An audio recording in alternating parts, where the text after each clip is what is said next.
মুসা নবী একদিন আল্লাহর কাছে কয়, আল্লাহ ফেরাউনে তো জ্বালান জ্বালায়, তুমি কি ফেরাউনকে গজব দিয়া ধ্বংস করতে পারো না? আমার আল্লাহ কয়, মুসা আমি ফেরাউনকে 4টা কারণে গজব দেই না। কয় কারণে? ফেরাউনকে 4টা কারণে গজব দেই না। 1 নম্বর কারণ হলো, রে মুসা, সারাদিন ফেরাউন বলে আমি খোদা, আর রাত যখন হয়ে যায় জঙ্গলে যায় কল্লাম আমি জানি তুমি খোদা, আমি খোদা না, কিন্তু আমারে মানুষ খোদা কইলে ভালো লাগে, খোদা কইলে ভালো লাগে। প্রভু তাই তুমি বিরক্ত হইয়া আমার উপর গজব দিও না।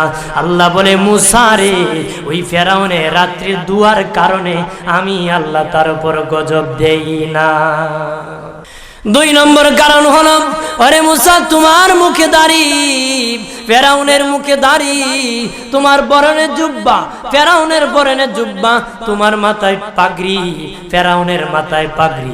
আমি যদি গজব দিই, জুব্বার বেজ্জতি হবে, পাগড়ির বেজ্জতি হবে, দাড়ির বেজ্জতি হবে। মুসা রে, ওই জুব্বার পাগড়ির ইজ্জত রক্ষার কারণে আমি আল্লাহ ফেরাউনকে গজব দেই না। 3 নম্বর কারণ হলো, আল্লাহ বলেন, মুসা রে মুসা, 3 নম্বর কারণ হলো, ফেরাউনের বাড়িতে একটা এতিমখানা আছে। প্রতিদিন দুপুর বেলায় এতিমরা ফেরাউনের বাড়িতে মেহমানদারি করে।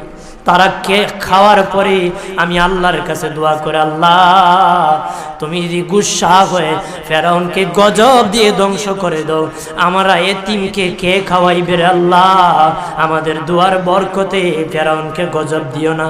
আল্লাহ বলে, মুসা রে, এতিমের দোয়ার কারণে আমি আল্লাহ গজব দেই না।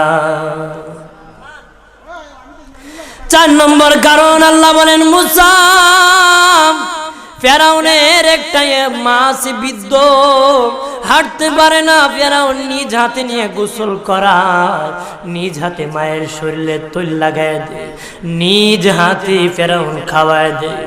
যখন খাওয়ানোর পরে মা বিছানার মধ্যে ঘুমায় যায়, ওই ফেরাউনের মা আমার কাছে 2টা হাত বাড়ায়, আল্লাহ আমার ফেরাউনকে যদি গজব দিয়ে ধ্বংস করে দাও, আমি মায়ের সেবা কে করবে? আল্লাহ বলেন, মুসা রে, ফেরাউনের মায়ের দুয়ার কারণে আমি আল্লাহ গজব দেই না।